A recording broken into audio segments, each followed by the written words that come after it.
6 महीने के भयानक ठंडे मौसम के बाद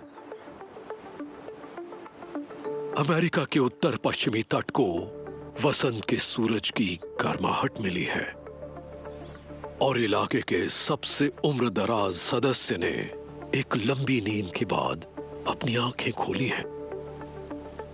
यह है ब्राउन बेयर।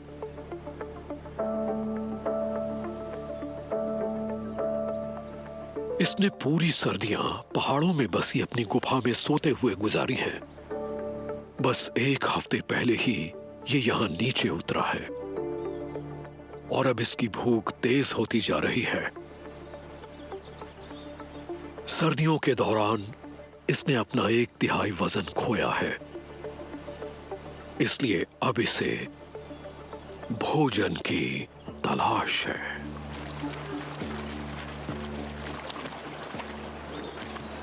इसे इन गर्म महीनों का पूरा फायदा उठाना होगा ताकि सर्दियों के लौटने से पहले खोया वजन फिर से पा सके।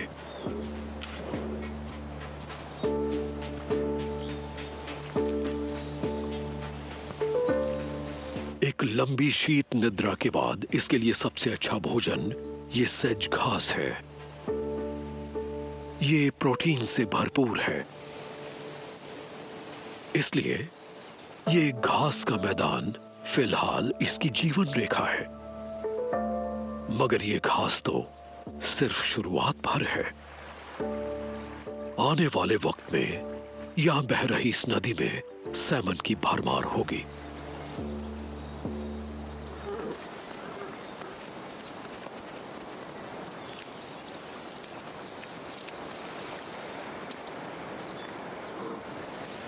लेकिन इस पूरे इलाके को सिर्फ अपने तक सीमित रख पाना कोई बच्चों का खेल नहीं। दूसरे बेयर भी अपनी अपनी नींद से जागने लगे हैं और सभी को भोजन देने वाली एक जगह की तलाश है। साल का ये वक्त सिर्फ पेट भरने के लिए ही नहीं है, बल्कि इसी दौरान भविष्य के लिए झुंड का लीडर तय होगा। यहां एक विशाल बेयर ब्राउन बेयर के इलाके की ओर बढ़ रहा है।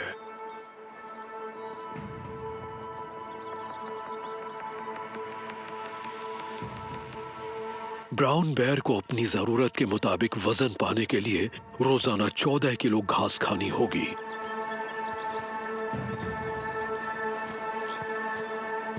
और ऐसे कमजोर शरीर के साथ लड़ने में कोई समझदारी नहीं।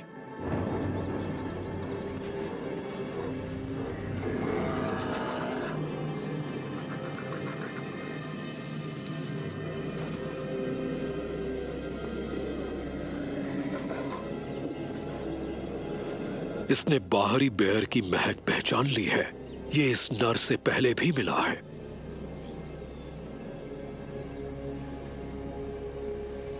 ब्राउन बेयर ने दुश्मन के बदलते हाव भाव समझने सीखे हैं, इसलिए ये जानता है कि इसका दुश्मन थोड़ा उत्तेजित है।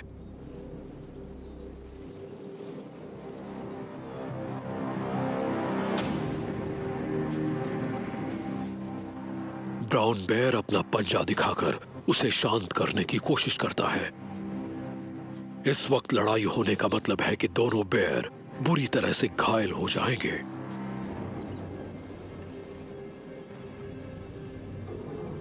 यह अपने शरीर को दूसरी तरफ घुमाकर इशारा करता है कि इसे लड़ाई में कोई दिलचस्पी नहीं, पर यह बिन बुलाया मेहमान लड़ने के लिए तैयार है। उसके लिए झुंड में सबसे ऊंचा दर्जा पाना और अपनी जगह सुरक्षित करने का यह सुनहरा मौका है।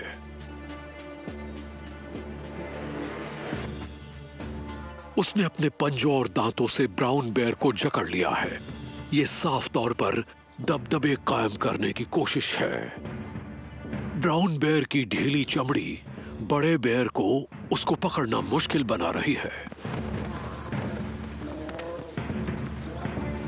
उसने ऐसी ताकत से ब्राउन बेयर के कान पर काटा जिससे एक बॉलिंग करने वाली गेंद तक को चटकाया जा सकता है।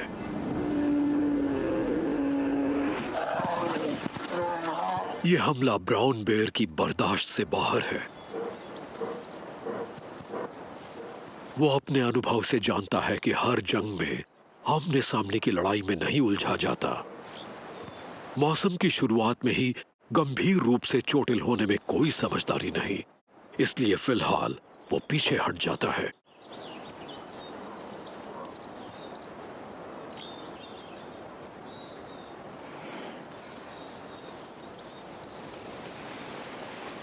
इस ब्राउन बेयर को नदी के किनारे बसे घास के मैदान का अपना हिस्सा देना होगा।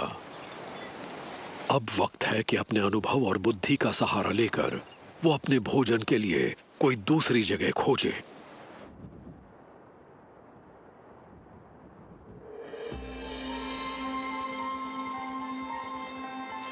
जैसे जैसे वसंत का सूरज इस इलाके में गर्माहट भरता है, हर तरफ तरह तरह के जीव नजर आने लगते हैं। ये सब यहाँ के बेहतर होते हालात का मजा लेने पहुंचे हैं।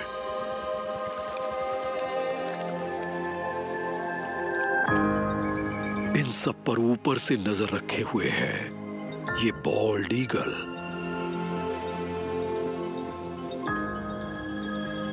इसने अपनी सर्दियां यहां से कुछ दूर दक्षिण में बिताई हैं, जहां सर्दियों में भी झील में बर्फ नहीं जमती।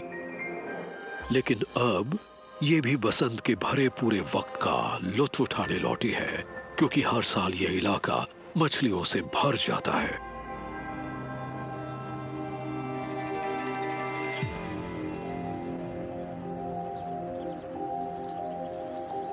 पिछले 12 वसंत से वो हर साल सफलतापूर्वक अपना हिस्सा पाती है।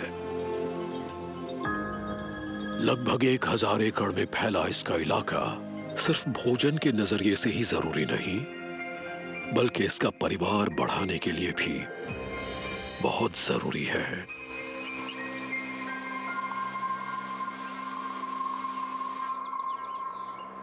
डगलस फर के पेड़ पर 50 मीटर ऊपर बना ये विशाल घोंसला इसने 1 दशक पहले अपने जीवन साथी के साथ बनाया था।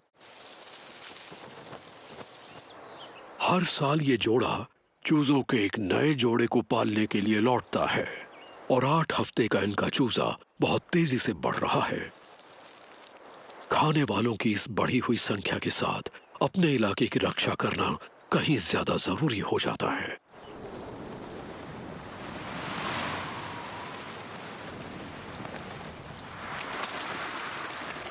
लेकिन मछली पकड़ने की इस मुख्य जगह पर रहने की कीमत इन्हें अलग अलग दावेदारों से रोज रोज लड़कर चुकानी होती है।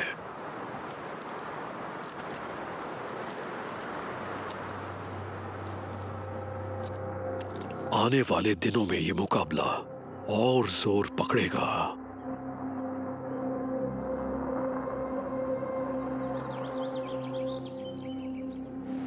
ज्वार से ढके रहने वाले इस इलाके में बड़े नाटकीय बदलाव होने वाले हैं, जिसमें इस इलाके में कुछ नए दावेदारों को भी लाना शामिल है।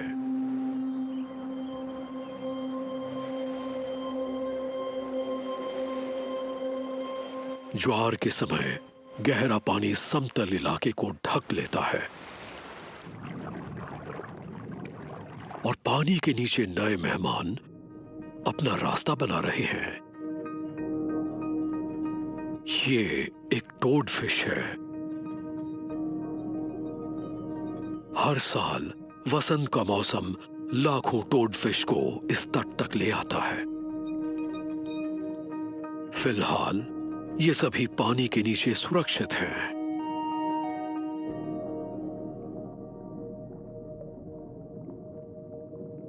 लेकिन आने वाले दिनों में ये तटरेखा ढेर सारी उठापटक देखने वाली है।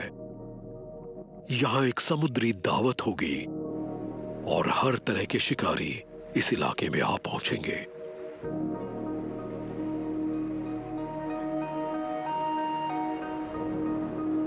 बॉल्ड ईगल को इस जंग की तैयारी कर लेनी चाहिए। जहां एक तरफ पानी के ऊपर रहने वाले जीवों का जीवन खतरे में है, वहीं दूसरी तरफ इस इलाके को जिंदा रखने वाली इस नदी में एक छोटा मगर बेहद खतरनाक जीव अपने युद्ध की तैयारी कर रहा है। ये है एक ड्रैगन फ्लाई निम्फ। पानी में रहने वाली ये शिकारी कुल 5 सेंटीमीटर लंबी है। सर्दियों का मौसम इसने खुद को रेत में छिपाकर बिताया है। लंबे समय तक पानी में स्थिर रहकर इसने इन जमा देने वाली सर्दियों को पार किया, पर अब ये बाहर आ चुकी है और अपने भोजन के लिए तैयार है।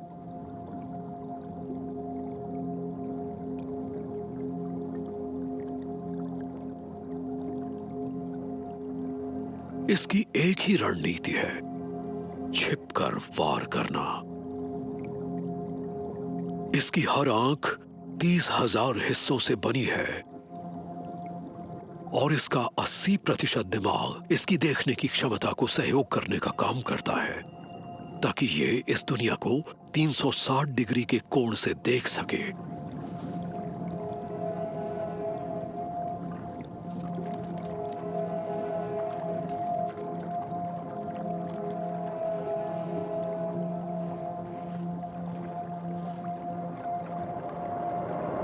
ये 10 मिलीसेकंड्स जितने कम समय में अपने शिकार को धर दबोचती है और सीधे उसे अपने मुंह में ले जाती है।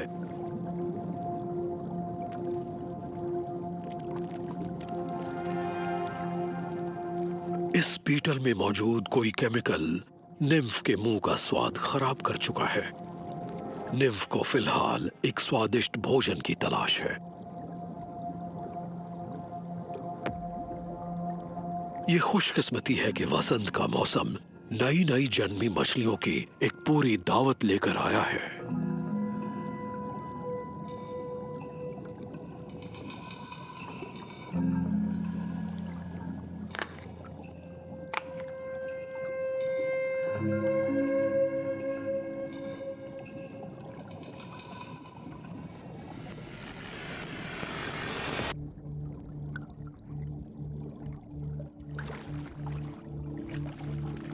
निम्फ के जबड़े की इस मजबूत पकड़ के सामने इस झटपटाहट का कोई फायदा नहीं।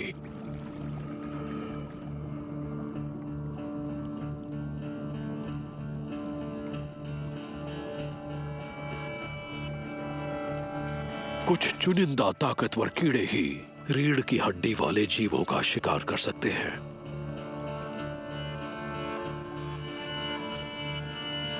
इसका ये जुड़ा हुआ जबड़ा कुछ ही देर में मांस और हड्डियों को चबा डालेगा।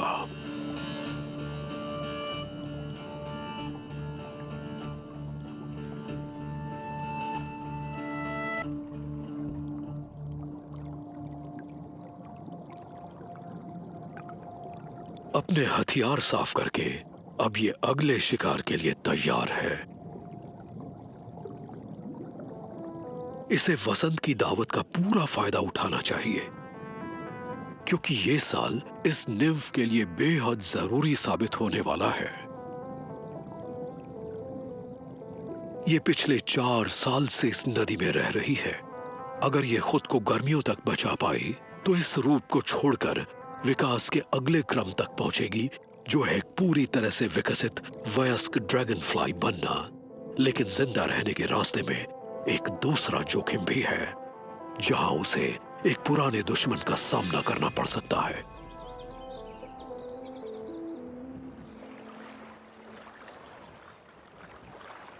इस इलाके में जीवित रहने के लिए सिर्फ मजबूत जबड़े और शारीरिक ताकत काफी नहीं। इस ग्रेट ब्लू हेरन की ताकत बिना नजर में आए शिकार करना है।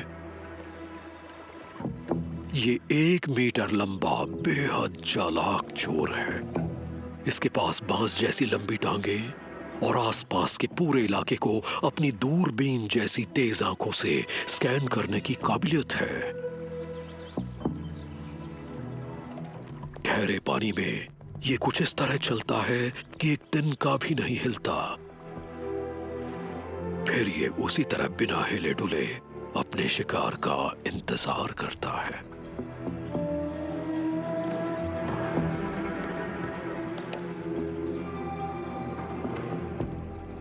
इन छोटी छोटी धाराओं में फिलहाल बहुत छोटी मछलियां हैं। जल्द ही ज्वार के साथ एक बड़ा तोहफा आने वाला है। लेकिन इस रास्ते में सिर्फ एक परेशानी है, कोई इस जगह की निगरानी कर रहा है।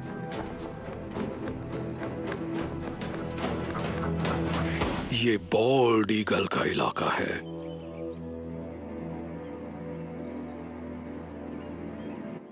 इस शिकारी से मछली चुराना बहुत बड़ा दांव होने वाला है।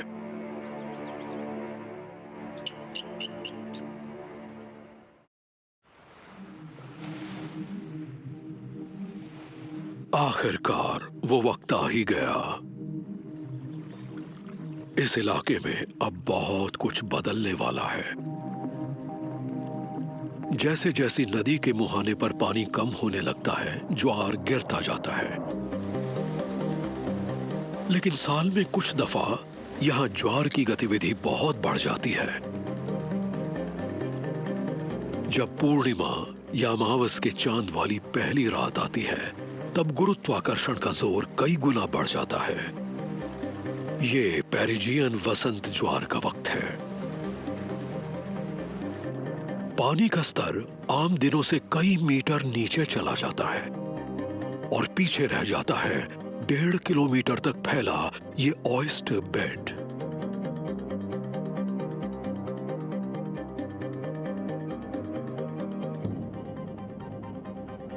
इस पूरी प्रक्रिया में हजारों की तादाद में टोड फिश इस तरह खुले में फैली दिखने लगती हैं।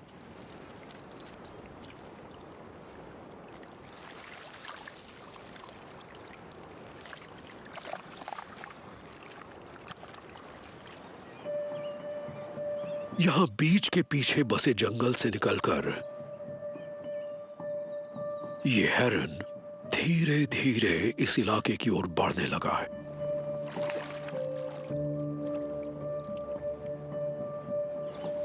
बॉल्ड ईगल की दूर तक देखने की क्षमता हमसे 8 गुना बेहतर है। ये 3 किलोमीटर दूर मौजूद खरगोश को भी देख सकती है। अगर हेरन पर नजर पड़ी तो ईगल न सिर्फ उस पर हमला करेगी, बल्कि हेरन की जान भी जा सकती है। वो कुछ पल थमकर आसपास मौजूद खतरे का अंदाजा लगाने की कोशिश कर रहा है। पानी का ये गिरा हुआ स्तर सिर्फ कुछ ही दिन रहने वाला है और मछली की इस बहुतायत का फायदा उठाने के लिए इसे तुरंत कुछ करना होगा।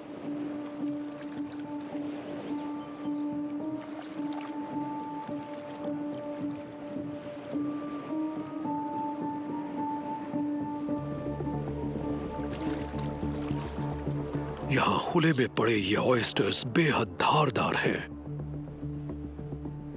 लेकिन हेरन की लंबी टांगे एक कुशन की तरह काम करती हैं, जिससे उसका वजन बढ़ जाता है।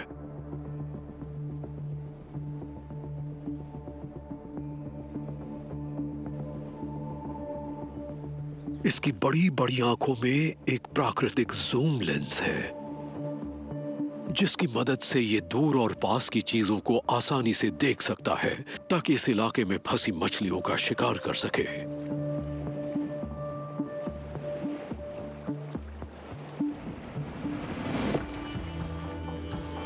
ये टोड फिश इसकी काफी भूख मिटा सकती है। खुद को बचाने के लिए ये अपना कांटेदार डोर्सल फिन फैला देती है।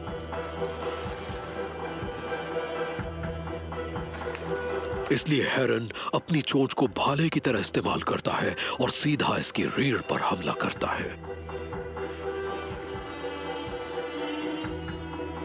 लेकिन कोई ये सब देख रहा है।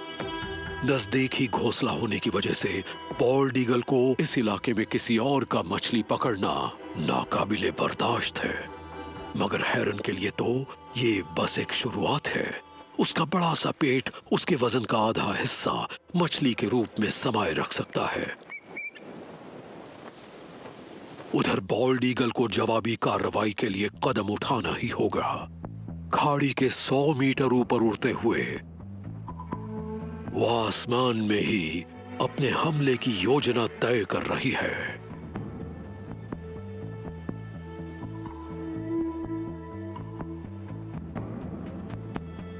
वो अपने पंख फैलाती है और लगभग 160 किलोमीटर प्रति घंटे की रफ्तार से गोता लगाती है।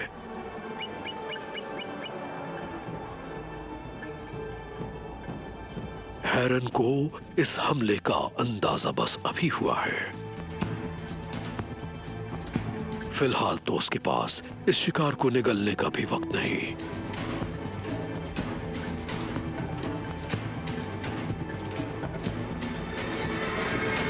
वो अपने पंख फैलाकर अपनी तेज चोंच यूं आगे निकाल लेता है। ईगल चतुराई से खुद को बचाती है और हेरन की ओर जोर का झटका देती है।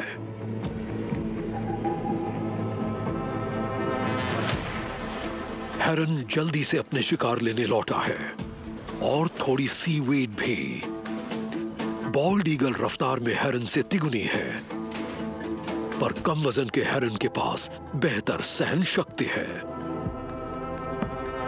2 मीटर तक फैले अपने पंखों की मदद से वो इस दोबारा हुए हमले से बच निकलता है।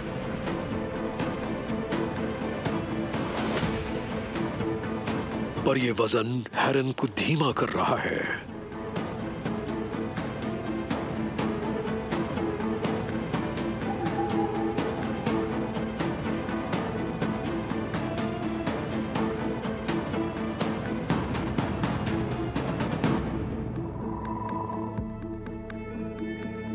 वो इस चोरी के भोजन को अब और नहीं पकड़े रह सकता।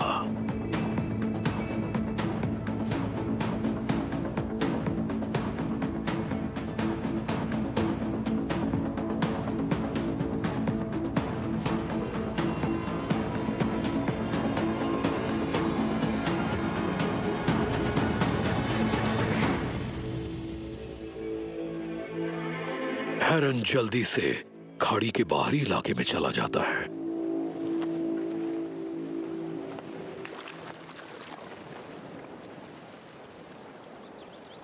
पर बॉल्ड ईगल की मुश्किलें तो अभी शुरू हुई हैं। पानी के इतने ज्यादा गिरे हुए स्तर ने पूरे इलाके से मेहमानों को बुला लिया है। कई किलोमीटर दूर से बहुत सी वयस्क और युवा ईगल्स यहां भोजन की उम्मीद में पहुंच रही हैं।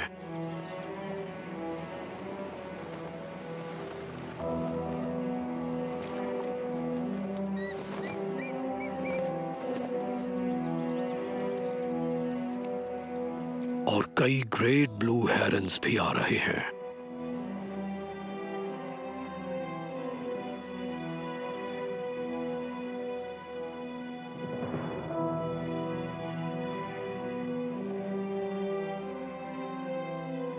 इसके इलाके में अब ढेरों घुसपैठिए हैं।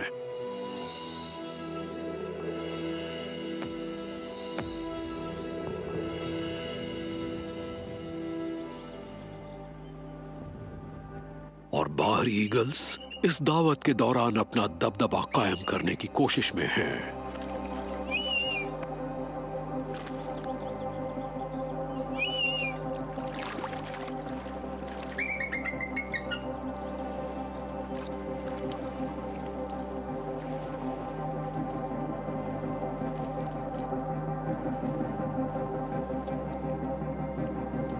पास ही मौजूद अपने घोंसले की वजह से बॉल्ड ईगल के मन में घुसपैठियों के लिए कोई सहानुभूति नहीं। यहां अपना राज बनाए रखने के लिए उसे एक बहुत तगड़ा संदेश देना होगा, जिसके लिए उसने मुंह में मछली दबाई हुई इस विशालकाय मादा को चुना है।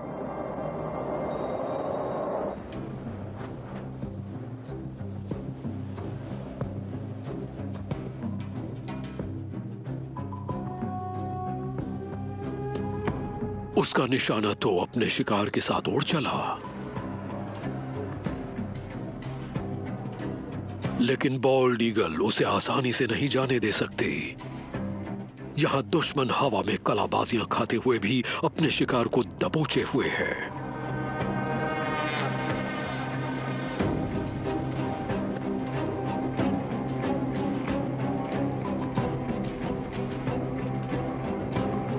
बॉल्ड ईगल कुछ पल रुककर पूरी तेजी से हमला करती है। इस हमले के बाद दुश्मन से उसका शिकार छूट ही गया।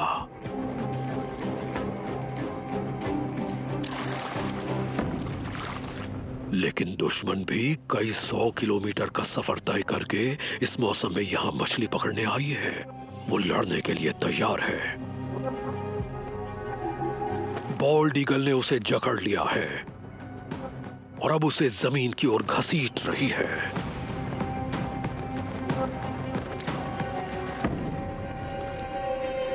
वो फिर से घूम कर आती है और दुश्मन पर हमला बोल देती है।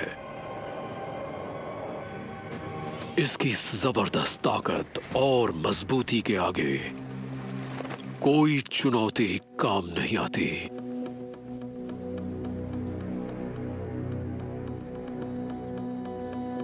इसलिए यहां से चले जाने में ही भलाई है।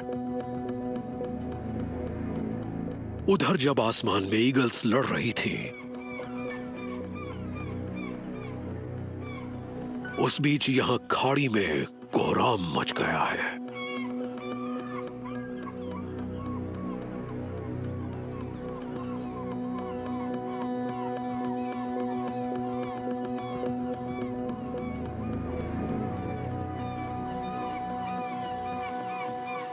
और एक जाना पहचाना दुश्मन इसका पूरा फायदा उठा रहा है। वही हेरन। उसे अब कई दिनों के लिए पर्याप्त टोडफिश मिल चुकी है। कई किलो मछली से अपना पेट भर वो जंगल की सुरक्षा में लौट गया है।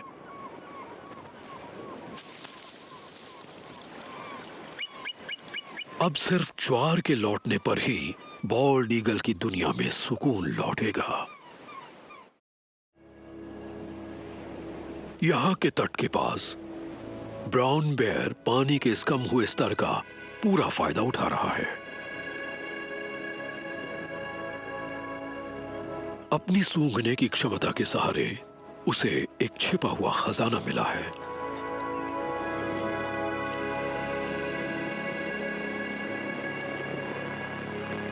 ये है क्लैम्स। ब्राउन बेयर के 10 सेंटीमीटर लंबे नाखूनों वाले पंजे सिर्फ लड़ाई के लिए ही थोड़े ही बने हैं। ये तो टिन ओपनर्स भी हैं। लेकिन इस हुनर में महारत सिर्फ चुनिंदा बेयर्स को हासिल है।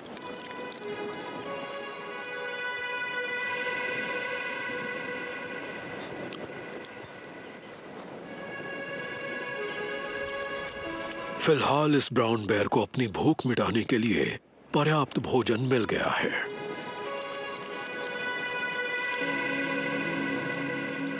पर इन क्लैम्स से भूख मिटाना बहुत मेहनत का काम है। यहां की हवा में कमाल की गंध फैली हुई है।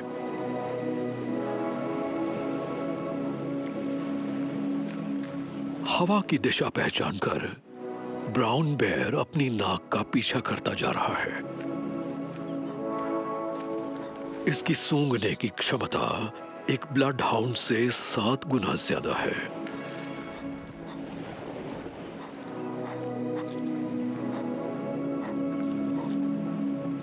इसके दिमाग का गंध को पहचानने वाला हिस्सा मनुष्यों के मुकाबले 5 गुना ज्यादा बड़ा होता है। और अभी अभी इसे एक ऐसी गंध मिली है जो शायद इस मौसम का बोनस साबित हो।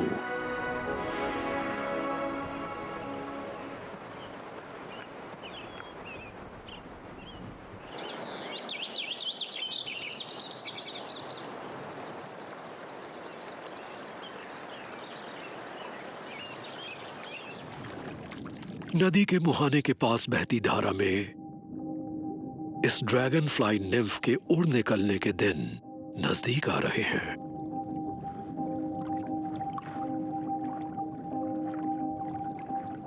लेकिन इस इलाके में किसी चीज की कोई गारंटी नहीं। यहां वीड्स के बीच एक और शिकारी घात लगाए बैठा है।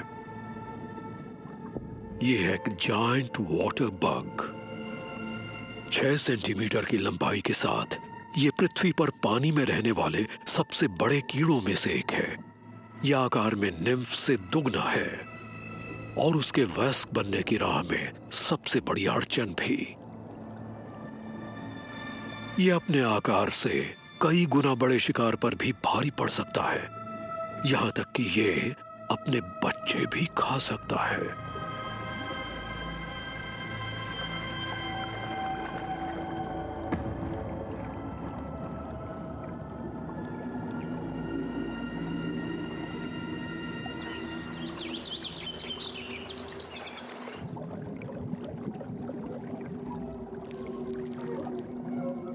निम्फ की टांगों पर मौजूद ये रोए जैसे बाल पानी के नीचे लहरों में हो रहे सबसे छोटे बदलाव को भी भांप लेते हैं। उसे पास ही किसी के होने का एहसास हो चुका है।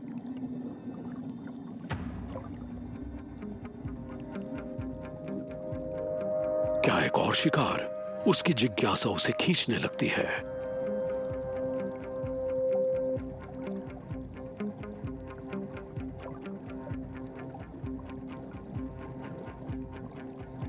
यहां के पत्थर के पास पहुंचकर यह राज भी खुल जाता है।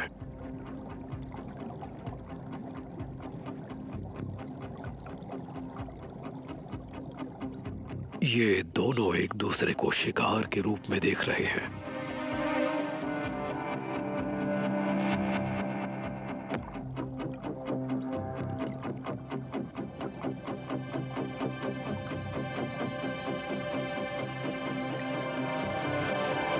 निम्फ पहली चाल चलती है, पर उसके पिंसस के ठीक तरह से काम कर पाने के लिए यह जगह काफी कम है और वाटर बग उसे अपने नीचे दबोच लेता है।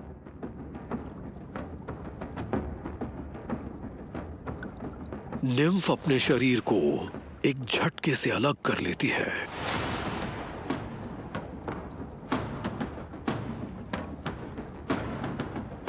इसकी पूंछ का पिछला हिस्सा एक जेट स्की की तरह काम करता है, जो पानी को पीछे धकेलते हुए निम्फ को आगे की ओर बढ़ाता जाता है। बहुत फुर्तीली है ना? शायद, लेकिन वाटर बग कहीं ज्यादा ताकतवर है।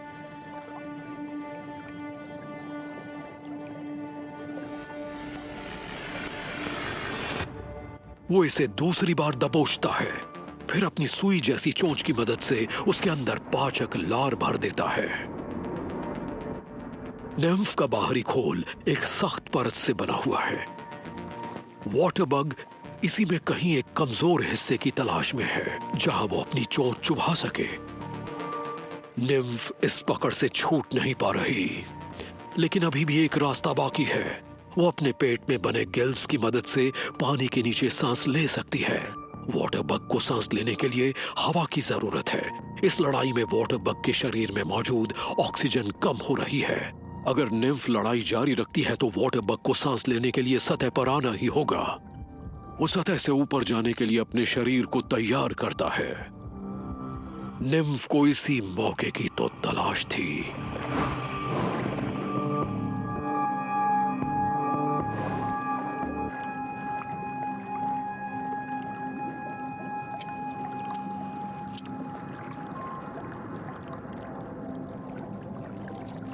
अपने पिछले हिस्से को एक स्नॉर्कल की तरह इस्तेमाल करके वाटर बग पूरी तेजी से सांस लेने लगता है।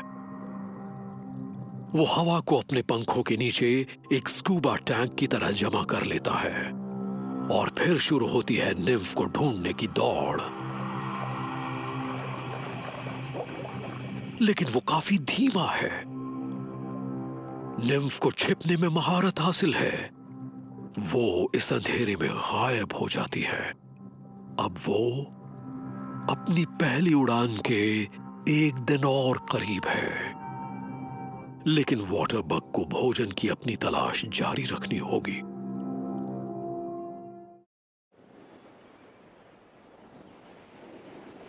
आखिर ब्राउन बेयर उस कमाल की गंध का पीछा करता यहां पहुंच गया।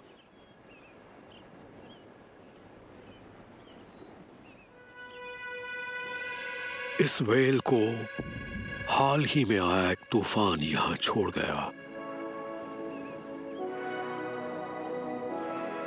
ढेर सारी कैलोरीज से भरा ये 20 टन मांस ये किसी बड़े खजाने से कम नहीं।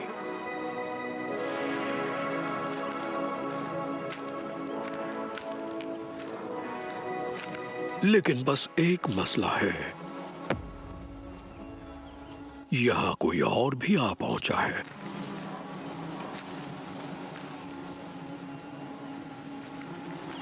एक विशालकाय नर और 2 मादाएं भी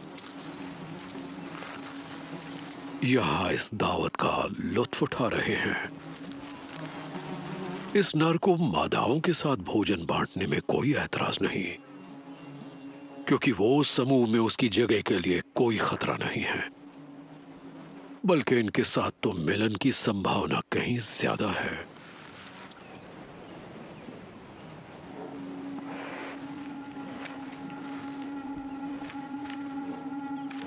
लेकिन अगर ब्राउन बेयर को इस दावत में हिस्सा चाहिए तो उसे लड़ना होगा।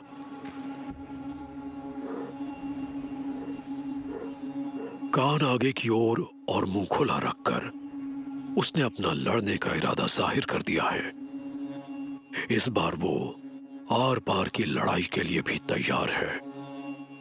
मादाएं भांप चुकी हैं कि अब वो शांति से भोजन नहीं खा सकती, इसलिए वो पीछे हट जाती हैं। लेकिन ये विशालकाय नर अपनी जगह पर टिका हुआ है।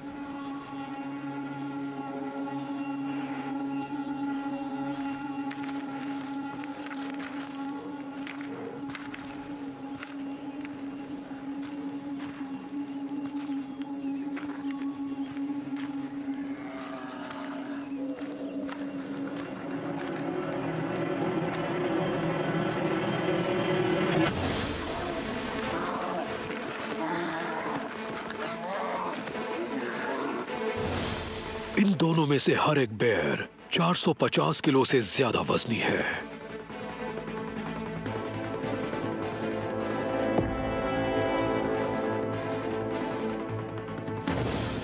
इनकी आगे की टांगे किन्हीं भी शिकारियों में सबसे ज्यादा मजबूत हैं और इनके जबड़े बाइसन और वुल्फ्स को मारने का दम रखते हैं।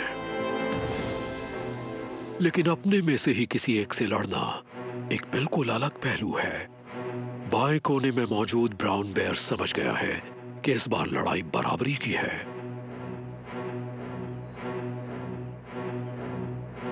इसलिए अपना दम साबित करने के लिए ब्राउन बेयर को सामने वाले से खुद को मजबूत मनवाना होगा। दुश्मन अपनी पिछली टांगों के बल खड़ा होकर 2.5 मीटर ऊपर उठ जाता है, लेकिन ऐसी ऊबड़ खाबड़ जमीन पर संतुलन नहीं बना पाता। ब्राउन बेयर सीधा उसकी टांगों पर हमला कर दुश्मन को मार गिराने की कोशिश करता है। अब दुश्मन के लिए टिके रहना मुश्किल है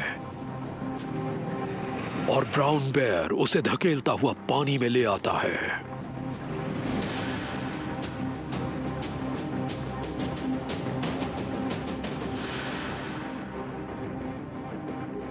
दबदबे की इन लड़ाइयों में दुश्मन को थका कर हराया जाता है।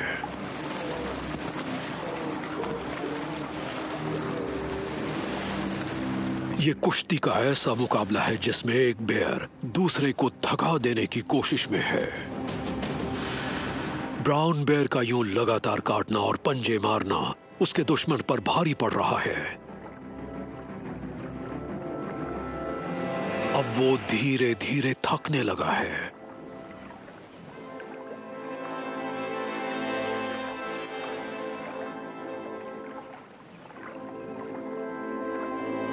दुश्मन अब थक कर चूर हो चुका है।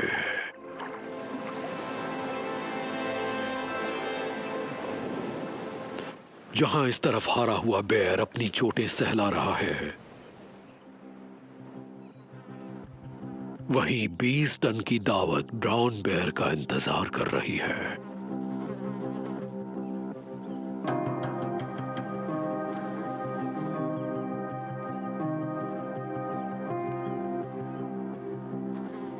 चमड़ी के नीचे मौजूद फैट की इस मोटी परत में ही प्रति किलो 8,000 कैलोरीज होती हैं।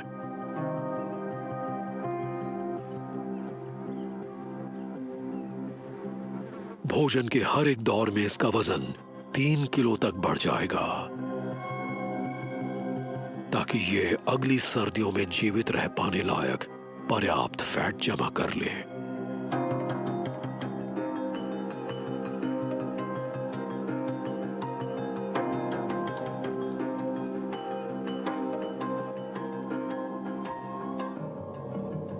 वुल्फ्स को फिलहाल बचे खुचे हिस्सों से ही काम चलाना होगा।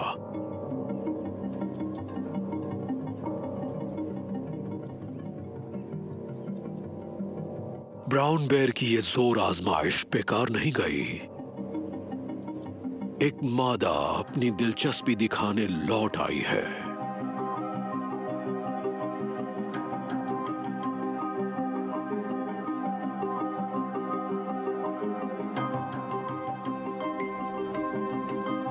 और अब किसी दुश्मन के ना होने की सूरत में ये दोनों सुकून से वक्त गुजार सकते हैं।